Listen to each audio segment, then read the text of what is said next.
لا ما عاد يرعبني ظلم يهددني لا شيء أخسره لا لا مهما يطول الدرب فالحق معه.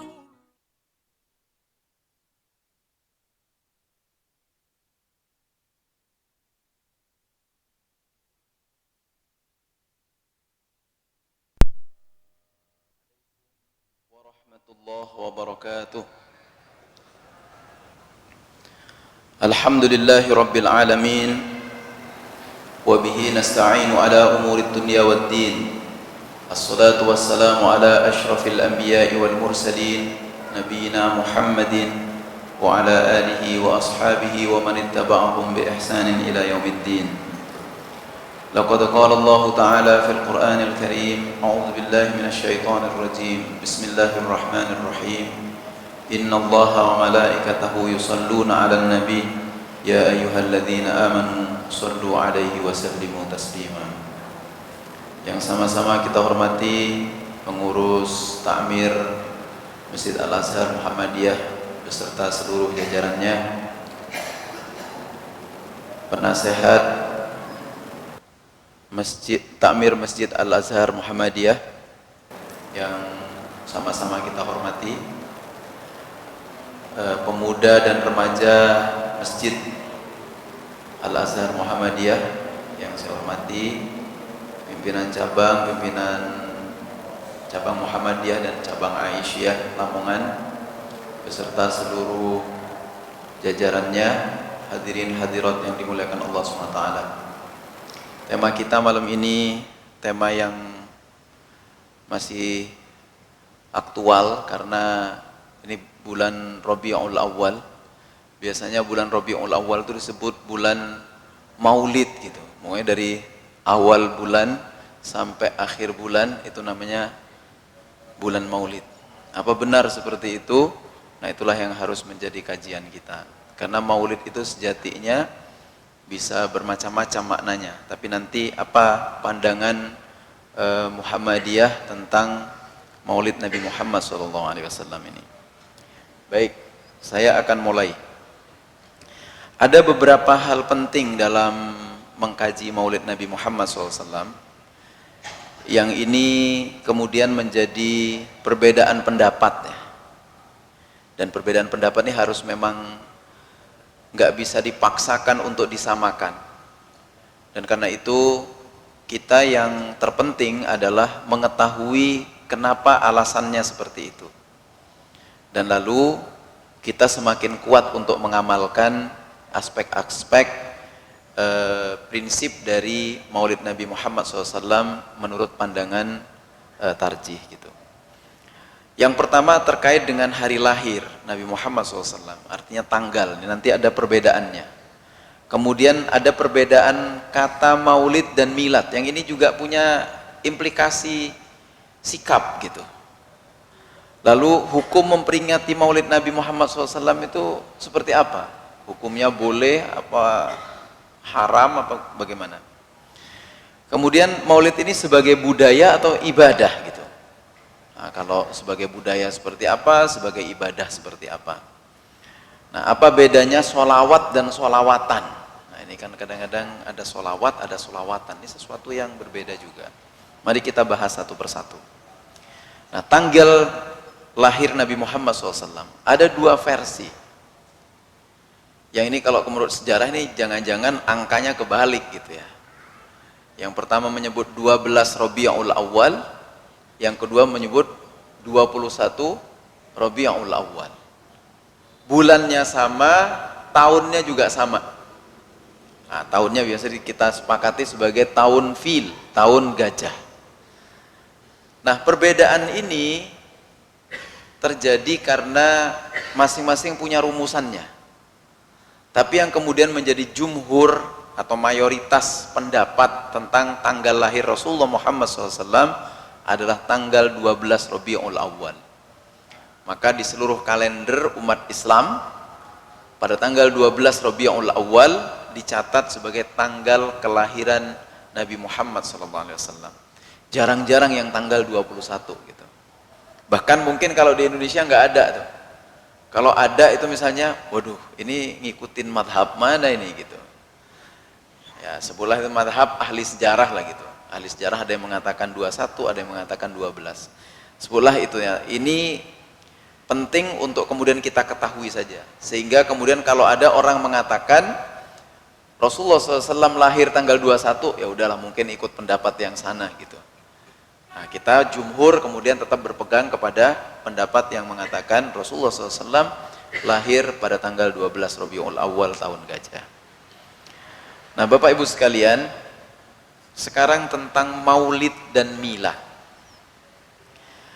Maulid ini dari kata aulada, kemudian menjadi maulid, itu adalah isim fa'il. Isim fa'il itu subjek pelaku. Artinya kemudian yang melahirkan.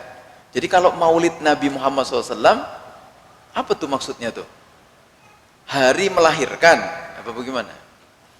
Nah, ini sebenarnya kemudian ada beberapa istilah yang lalu dipilih. Ada yang maulid, ada yang maulud, ada yang milad. Tapi kalau Rasulullah SAW umumnya kemudian menggunakan kata maulid. Maulid Nabi Muhammad SAW. Nah, apa implikasinya? Jadi kalau maulid itu kan yang melahirkan. Yang melahirkan. Nah, artinya ketika Rasulullah SAW lahir, menurut pendapat yang menggunakan kata maulid, itu adalah lahir bersamanya peradaban baru. Lahir bersamanya risalah keagamaan baru. Yang prinsipnya mengembalikan agama Hanif dan agama Tauhid kepada prinsip yang semula. Jadi mengikuti Nabi Ibrahim alaihissalam.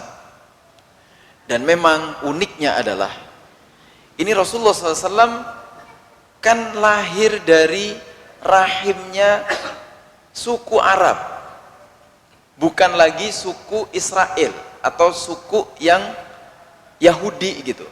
Mohon maaf ini menyebut seperti itu. Tapi maksudnya adalah bahwa setelah Ishak kemudian melahirkan Yakub, lalu Yakub kemudian melahirkan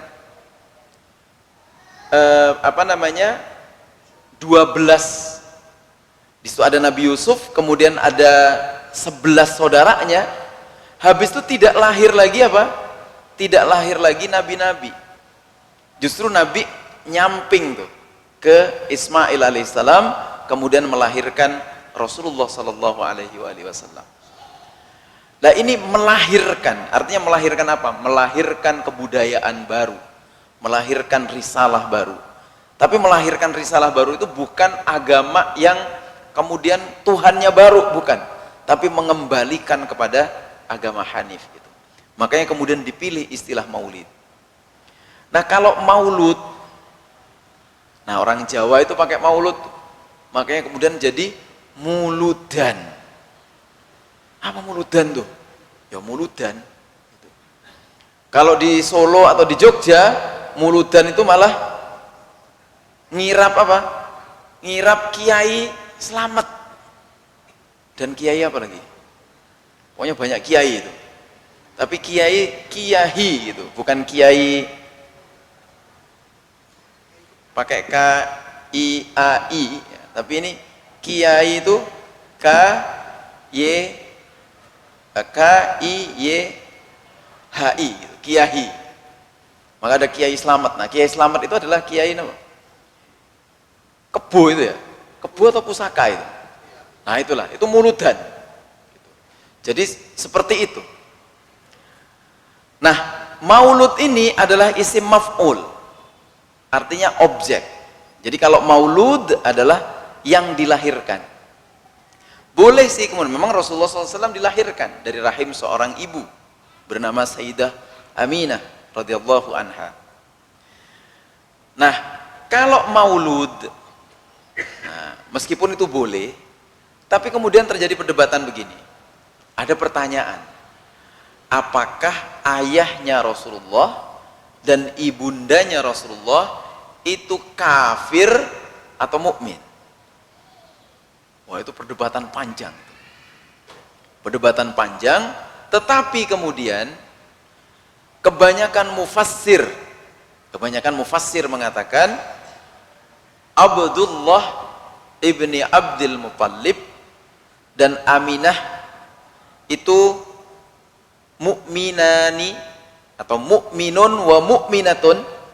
Jadi dua-duanya mukmin, mengimani Allah yang esa, tapi keagamaannya adalah agama Hanif. Buktinya apa? Nah, buktinya waktu penyerangan Ka'bah. Waktu penyerangan Ka'bah, Abdul Muttalib ini kan ditanyain oleh Abraha. Tanyalah dia ke masyarakat, siapa memimpin Ka'bah ini? Oh, namanya Abdul Muttalib. Panggil ke sini, panggil. Pas dipanggil, apa jawaban Abdul Muttalib ketika ditanya, saya mau menyerang Ka'bah? Silakan aja. Tapi tolong ini kembalikan dulu onta-onta saya yang kamu ini, dan ganti onta-onta saya yang sudah keinjek-injek oleh gajahmu, pasukan gajahmu. Mikir nih Abraha ini. Ini orang pemimpin dan pemelihara Ka'bah, tapi kok nggak ada rasa memiliki ya kepada Ka'bah. Nah, akhirnya karena penasaran terus nanya ini Abraha nih. Nanyanya gimana? Ya harisal Ka'bah, wahai penjaga Ka'bah, kenapa kamu kok seperti nggak peduli sama Ka'bah ini? Apa jawab Abdul Muttalib? Ini adalah rumah Allah, Allah pasti menjaganya. Nah, itu yang kemudian menjadi simbol historis, menjadi simbol sejarah bahwa Abdul Muttalib adalah penganut agama Hanif. Karena tanya aja, biarin aja, yang nanti yang menjaga Baitullah itu Allah sendiri. Dan itu rumah Allah. Nah, itu kemudian disebut sebagai bentuk tawakalnya Abdul Muttalib dan menyerahkan segala urusan yang menyangkut Ka'bah kepada Allah SWT. Dia hanya peduli sama ontaknya, karena memang onta itu haknya gitu. Nah, Bapak Ibu sekalian, jadi maulud itu kemudian ada yang memilihnya, ada yang enggak, tapi ini secara istilah mah terserah saja. Dan orang Jawa kebanyakan menggunakan kata maulud ini, maka kemudian menjadi bulan mulud gitu. Bulan muludan. Nah, di bulan maulud itu macam-macam tradisinya. Nah, adapun milad ini juga dari kata walada. Dia adalah isim zoraf zaman dan makan. Dari walada artinya waktu dan tempat kelahiran. Nah, ini umum nih, ini biasanya nggak dipakai untuk Rasulullah, tapi dipakai oleh orang-orang biasanya. Selamat milad ya, gitu. Daripada pakai selamat ulang tahun kurang islami, katanya. Harus pakai bahasa Arab supaya islami, selamat milad ya, gitu. Karena milad itu islami, karena bahasa Arab. Jadi milad itu maksudnya selamat milad, selamat hari lahir. Selamat milad, selamat kamu dilahirkan di tempat kamu dilahirkan. Itu kalau milad. Baik, sekarang hukum memperingati maulid. Nah, Bapak Ibu sekalian, di tarjih itu kalau soal memperingati maulid Nabi itu tidak dibahas. Ya, tidak dibahas. Artinya dia mubah sebagai budaya. Jadi misalnya Masjid Al-Azhar ini tiba-tiba mengadakan peringatan maulid Nabi Muhammad SAW, mengundang salah satu ustadz gitu misalnya, kemudian membahas tentang sejarah perjuangan Rasulullah SAW. Itu mubah-mubah saja. Loh, tapi nggak ada di zaman Nabi.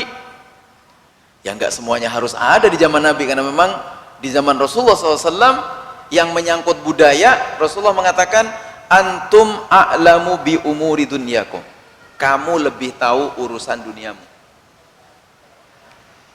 Nah, jadi sebagai budaya, kalau itu misalnya kemudian untuk kebaikan, tidak masalah. Nah, kemudian dia menjadi amalan sunnah, tapi ada syaratnya. Tapi nggak usah dikeluar-keluarkan. Nggak usah sampai pakai spanduk, itu nggak perlu juga gitu. Terus gimana? Pada hari-hari di mana Rasulullah SAW dilahirkan, kita mengadakan kajian Al-Quran, kajian hadis, kajian sejarah Islam tentang perjuangan Rasulullah, perjuangan sahabat Nabi, untuk kemudian bagaimana itu menjadi inspirasi, kebangkitan pemikiran kita dan gerakan kita untuk meniru Rasulullah Muhammad SAW. Maka itu bisa sunnah hukumnya gitu. Nah kemudian menjadi wajib nih. Loh kok bisa wajib ya? Wajib itu gimana? Nah ini kan semua orang kemudian mengatakan wajib memperingati maulid Nabi. Ada yang juga mengatakan haram memperingati maulid Nabi. Nah kita itu menjadi wajib untuk mengingatkan dua-duanya. Orang yang mengatakan bahwa maulid Nabi itu wajib, bahkan kalau kita nggak memperingati maulid Nabi, nggak dapat syafaat Nabi gitu, wah itu juga pendapat yang terlalu keblinger, pendapat yang terlalu kemajon, mewajibkan peringatan maulid Nabi, termasuk juga mengharamkan peringatan maulid Nabi, itu juga terlalu kemajon. Karena nggak ada dalilnya dua-duanya.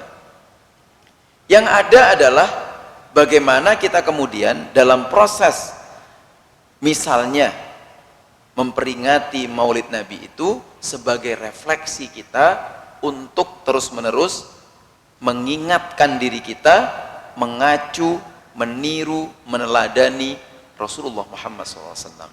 Itu yang penting. Nah karena itu Bapak Ibu sekalian, ini peringatan maulid Nabi ini bisa mubah, bisa sunnah, bisa wajib, bisa haram. Kapan haram? Nah, jika peringatan maulid Nabi dipandang wajib, bukan sesuatu yang wajib dibilang wajib gitu. Jadi nggak boleh gitu.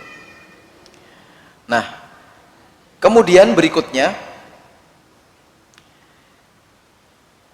jadi hukum memperingati maulid Nabi ini masih tindak lanjutnya sebagai budaya, jika dikaitkan dengan amaliyah kebaikan tidak apa-apa. Itu yang saya katakan tadi, misalnya dibuatlah kajian keislaman yang bagus, dibuatlah sebagai media untuk kita mempelajari tentang apapun yang baik dari apa yang diajarkan oleh Rasulullah Muhammad SAW, maka tidak apa-apa. Jadi tidak apa-apa itu maksudnya ya mubah gitu, mubah. Sebagai sesuatu yang bernilai ibadah bila diisi dengan zikir, kajian tentang sejarah Nabi, sahabat dan lain-lain. Nah ini saya katakan bernilai ibadah, bukan sebagai ibadah ya, bernilai sebagai ibadah. Berbeda tuh sebagai ibadah dan bernilai sebagai ibadah. Apa bedanya? Kalau sebagai ibadah harus ada dalilnya, dalilnya harus masyru'. Loh, kan ada dalilnya, innallaha malaikatahu yusalluna 'alan nabi ya ayyuhalladzina amanu sallu 'alaihi wa sallimu taslima, katanya. Bahwa Allah itu membaca sholawat, malaikat membaca sholawat. Orang yang beriman disuruh, diminta untuk membaca sholawat kepada Rasulullah SAW. Nah tapi itu kan bukan berarti kemudian peringatan maulid Nabi gitu. Gak bisa kemudian diambil kesimpulan itu dalilnya peringatan maulid Nabi. Itu dalil perintah untuk sholawat aja. Nah, habis ini nanti kita mengkaji sholawat itu seperti apa. Nah, tapi intinya peringatan maulid Nabi itu bisa bernilai ibadah jika kita isi dengan sesuatu yang bagus. Sama halnya misalnya gini, kita pergi ke sebuah tempat untuk kebaikan, tapi kemudian melakukan keburukan, itu bernilai keburukan. Contoh misalnya, kita niat ke masjid, tapi niatnya misalnya ngambil sendal gitu, gosok sendal, atau ngambil uang kas masjid gitu misalnya. Nah itu meskipun kita berangkat ke masjid itu adalah ibadah, perbuatan kita tetap dianggap haram tuh. Nah sama halnya misalnya kita ke kantor, kita ke tempat teman untuk silaturahim, Kemudian di situ kita mengkaji tentang Rasulullah, kita berbagi hadiah. Kan Rasulullah juga sering berbagi hadiah dalam silaturahim dan seterusnya. Maka itu bisa disebut bernilai ibadah. Nah, meskipun itu enggak mesti dilakukan pada Maulid Nabi gitu. Di waktu apa saja boleh. Artinya kan tidak ada kekhususan. Pada waktu Maulid Nabi kita melakukan itu juga boleh-boleh saja, pasti bernilai ibadah gitu. Nah, namun cara pandang ini di Tarjih Muhammadiyah tadi memang tidak dibahas. Yang dibahas itu nanti justru misalnya sholawatan itu dibahas nanti. Bersolawat itu bagaimana itu dibahas. Termasuk misalnya membaca barzanji, membaca diba, membaca qasidah burdah, nah itu seperti apa hukumnya. Nah, habis ini kita kaji. Nah, Bapak Ibu sekalian, nah sekarang ini kita tiba pada satu materi tentang sholawat dan sholawatan. Nah, sholawat itu ucapan yang masyru'ah. Maka sholawat Nabi itu diperintahkan untuk dibaca. Masyru'ah dia, disyariatkan. Bahkan ada waktu-waktu khusus untuk kemudian membaca sholawat Nabi. Gitu. Karena itu menurut dalil yang tadi itu, innallaha wa malaikatahu yusalluna 'alan nabi ya ayyuhalladzina amanu sallu 'alaihi wa sallimu taslima, itu adalah dalil tentang kita memang harus bersolawat. Nah, maknanya kemudian kalau solawat dari Allah itu rahmat, solawat dari malaikat doa, dan solawat dari kita itu doa dan kebaikan bagi orang-orang mukmin yang kembalinya nanti kepada orang mukmin itu sendiri. Sebagai apa? Sebagai dua. Satu sebagai pahala dan kemudian sebagai syafaat. Karena menurut dalil-dalilnya syafaat Rasulullah nanti diberikan kepada umatnya ketika dikumpulkan di padang mahsyar. Nah, Bapak Ibu sekalian yang saya hormati, karena itu kemudian ini ada waktu-waktu khusus untuk membaca sholawat yang masyru'ah ini. Kapan itu? Sesudah adzan. Maka doa setelah adzan itu ada sholawatnya, ada isi sholawatnya gitu. Kemudian ketika masuk masjid juga ada sholawatnya.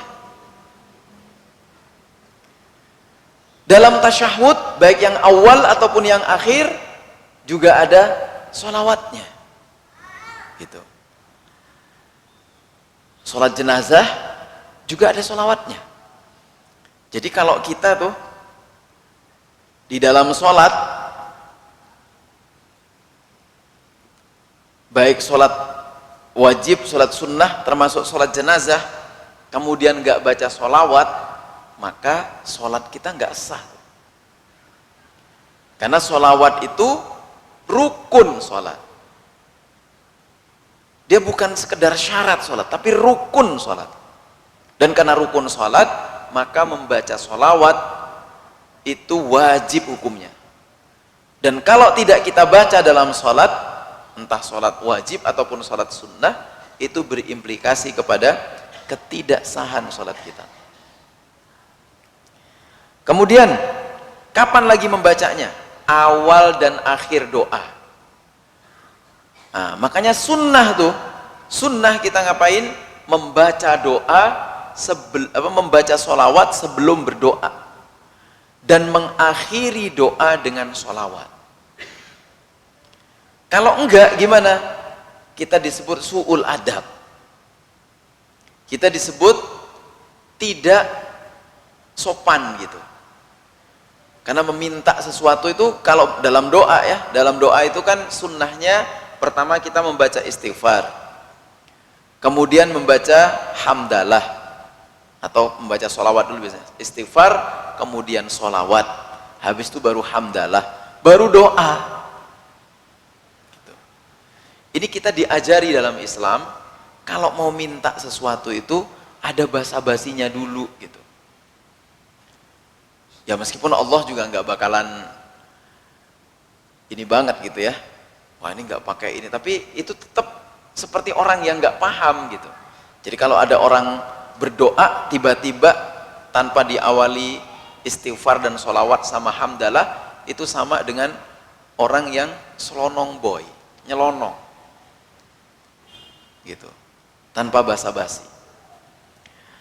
Nah, karena itu kemudian di akhir doa juga harus kita membaca sholawat, sunnah hukumnya. Ketika mulai urusan penting, jadi misalnya kita mau melakukan sesuatu yang kita pandang penting, mau apapun yang kita anggap penting, maka kita disunnahkan membaca sholawat. Kemudian di akhir kunut, nah ini bagi nanti yang membaca kunutnya, kunut nazilah gitu. Itu disunnahkan mengakhirinya dengan kunut, dengan sholawat. Di malam Jumat, nah, di samping surah Al-Kahfi, kita juga disunnahkan membaca sholawat. Disunnahkan membaca sholawat. Kemudian di dalam khutbah, nah khutbah Jumat tuh, kalau nggak pakai sholawat, juga nggak sah khutbah Jumatnya. Nah, khutbah Jumatnya menjadi tidak sah. Kemudian ketika telinga berdengung, kan tiba-tiba nging, kita disunnahkan membaca sholawat. Baca sholawat, Allahumma sholli ala Muhammad, kemudian tiupkan ke telinga, ke telapak tangan kita, kemudian giniin. Biasanya langsung hilang. Itu katanya, kata keterangannya, jin lagi lewat. Terus menggoda kita, nging, dibacain sholawat. Menurut informasi, yang tidak bisa digoda oleh jin, oleh setan, oleh iblis, itu Rasulullah Muhammad SAW. Nabi-nabi yang lain pernah digoda. Nah Rasulullah SAW tidak bisa digoda. Bahkan iblis pun itu nggak berani gitu. Jadi ketika kita berdengung, bacain aja sholawat, tiupkan di tangan, kemudian gini kan, insya Allah itu kemudian langsung hilang. Nah Bapak Ibu sekalian, oleh karena itu gimana sih hukum membaca sholawat tuh kalau begitu? Ini sholawat ya, belum sholawatan. Bagaimana hukum membaca sholawat? Nah tadi hukumnya sunnah dan wajib. Kapan sunnah? Nah, sunnah ketika sholawat itu kita baca di yang tadi, yang tidak wajib. Yang wajib itu di khutbah Jumat itu wajib, di sholat itu wajib, di luar itu sunnah. Itu sunnah di luar itu. Bahkan ketika duduk-duduk kita kemudian membaca sholawat, itu juga sunnah hukumnya. Nah wajib, nah tadi sholat, khutbah. Tadi di awal dan akhir doa, nah itu sunnah, sunnah saja. Nah kemudian bagaimana hukum membaca barzanji dan tiba? Nah ini saya perlu menjelaskan tentang perbedaan antara sholawat dan sholawatan. Kalau sholawat itu adalah bacaan-bacaan sholawat yang masyru'. Misalnya Allahumma sholli ala Muhammad wa ali Muhammad, sudah cukup. Atau sallallahu ala Muhammad sallallahu alaihi wasallam, itu sholawat. Atau misalnya sholawat yang dibaca seperti pada umumnya, Allahumma sholli ala Muhammad wa ali Muhammad kama shallaita ala Ibrahim wa ali Ibrahim, dan seterusnya. Itu juga termasuk sholawat. Nah kalau sholawat ini kemudian dibudayakan, apalagi kemudian kita membudayakannya sebagai nasyid, itu namanya sholawatan. Sebagai nasyid itu sholawatan. Banyak nasyid-nasyid tuh yang isinya sholawat, tapi itu kemudian ketika dibudayakan dia berubah menjadi sholawatan. Apalagi kemudian, mohon maaf, kalau itu lalu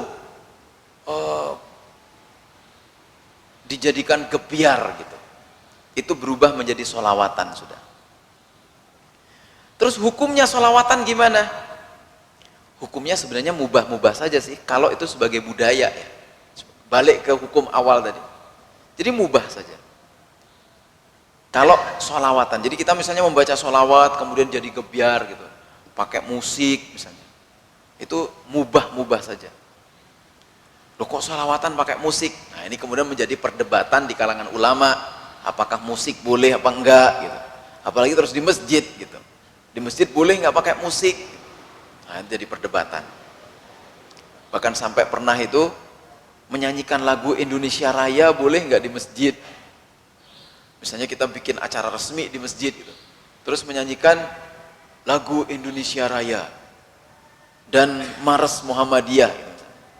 Kira-kira boleh nggak itu?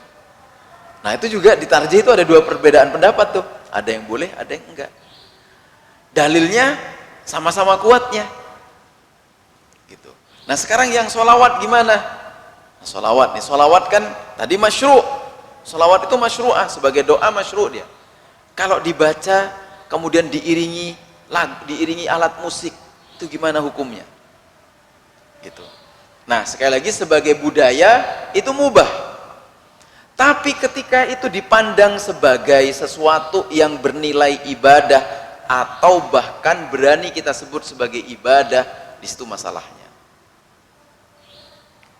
Jadi kita misalnya, ayo dong kamu ini kok kayak anti sholawat gitu.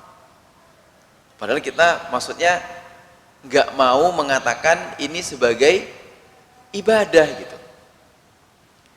Bahwa membaca sholawat itu ibadah iya, tapi sholawatan itu belum tentu kita sebut sebagai ibadah, atau bahkan tidak bisa disebut ibadah. Kapan? Nah ketika misalnya gini, tapi ini akhirnya menjadi perbedaan pendapat saja, tapi saya perlu jelaskan. Misalnya kita berzanji, di barzanji itu kan, atau di tibaan ya, itu misalnya ada mahallul qiyam gitu ya. Waktu mahallul qiyam berdirilah kita. Yang baca ya Nabi salam yang itu.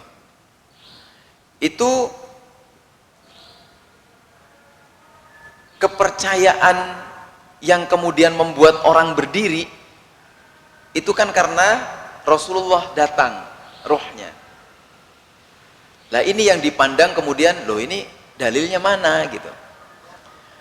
Kalau ini kita anggap sebagai budaya saja nggak masalah, tapi kalau sampai kemudian masukkan kepercayaan dalil yang dalilnya nggak ada, atau ibadah yang dalilnya nggak ada, nah itu yang kemudian kita katakan ya tidak boleh gitu. Nah namun pernah suatu kali ada seorang ulama Muhammadiyah, dia sudah paham lah itu bahwa ketika mahallul qiyam itu sebenarnya nggak boleh berdiri gitu. Tapi dia hidup di komunitas yang seperti itu. Apa yang harus dilakukan ketika dia diundang? Gak datang? Atau datang kemudian ikut berdiri atau bagaimana? Nah, Ustadz ini kemudian mengamalkan yang datang dan ikut berdiri. Datang dan ikut berdiri. Nah, lalu kita diskusi lah. Apa ini? Kenapa kok datang dan ikut berdiri? Nah, saya menggunakan dalil yang berbeda, katanya. Dalilnya adalah ini menjaga ukhuwah. Nah, ukhuwah itu juga masyru'ah. Ukhuwah itu juga dipandang baik.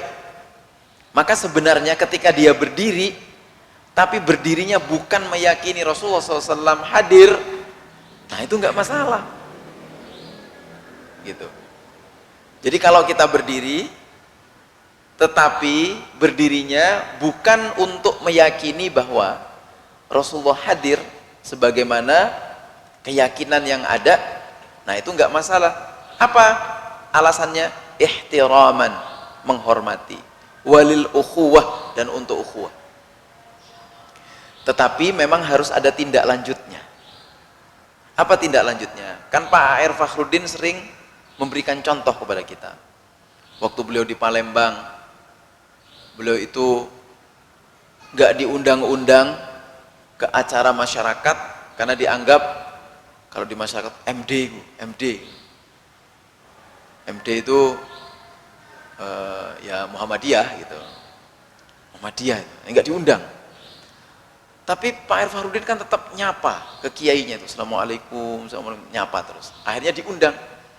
Dan memang kemudian pas diundang itu disuruh mimpin baca Yasin sama tahlil. Loh, gimana itu? Bisa nggak? Coba panjenengan kalau tiba-tiba diundang kemudian disuruh mimpin tahlil sama baca Yasin gitu. Kira-kira bisa apa enggak? Pak A.R. bisa, Pak A.R. Nah, kemudian Pak A.R. baca Yasin, terus habis itu baca tahlilan juga. Tapi kemudian nggak selesai di situ. Pak A.R. Fakhruddin kemudian bilang, boleh nggak saya setelah acara ini menyampaikan sesuatu, mohon izin kepada Pak Kiainya. Oh ya silahkan. Malam ini saya tambahi acaranya, yaitu mengkaji tafsir surah Yasin. Nah, jadi malam itu dikajilah 2 ayat, Yasin wal Qur'anil Hakim, dikaji pakai tafsir. Nah, pendek, nggak panjang-panjang. Kemudian ditanya masyarakat, Bapak Ibu panjenengan, kira-kira kalau model ini di acara minggu berikutnya kita lanjutkan bisa apa enggak? Wah bisa. Boleh apa enggak? Boleh. Menurut Bapak Ibu bagus apa enggak? Bagus. Nah kalau begitu minggu depan yang mimpin kalau memang harus ada tahlil dan baca Yasin, biar Pak Kiai yang mimpin tahlil sama Yasinannya. Saya tak bagian menyampaikan pendapat ulama tafsir tentang surah Yasin ini. Jadi ini sesuatu yang indah gitu cara masuknya. Jadi nggak sedikit-sedikit bid'ah gitu, nggak gitu caranya. Lu dakwah itu ada prosesnya. Kalau semuanya dibid'ahkan kemudian langsung dikatakan kullu bid'atin dolalah wa kullu dolalatin finnar. Gimana? Itu bukan cara dakwahnya Rasulullah. Jadi harus membangun pengertian yang bagus. Nah, pas banget. Jadi ini pandangan saya ini. Membaca Barzanji Jandiba itu mubah untuk dipelajari. Kita mau mengkritik tapi nggak pernah belajar Barzanji, nggak pernah belajar tiba, apa yang mau dikritik? Gitu ya, harus belajar. Maka belajarnya mubah. Bahkan mungkin bisa jadi sunnah. Tidak boleh bila dimaksudkan sebagai ibadah yang sunnah. Nah, artinya kalau baca Barzanji bagus, ada pahalanya dan itu dianggap ibadah, itu nggak boleh. Nah kemudian kenapa nggak boleh? Karena ini menurut pandangan tarjih, di dalamnya ada beberapa lafal yang kurang pas untuk keimanan. Misalnya mengunggulkan Nabi bahkan hampir setara dengan Allah Subhanahu wa Ta'ala. Itu saja mungkin pas banget Isya. Mudah-mudahan apa yang kita kaji malam ini diberkahi Allah, menjadi amal soleh kita, dan tibalah kita di slide yang paling kita tunggu-tunggu, yaitu slide terima kasih. Wassalamualaikum warahmatullahi wabarakatuh.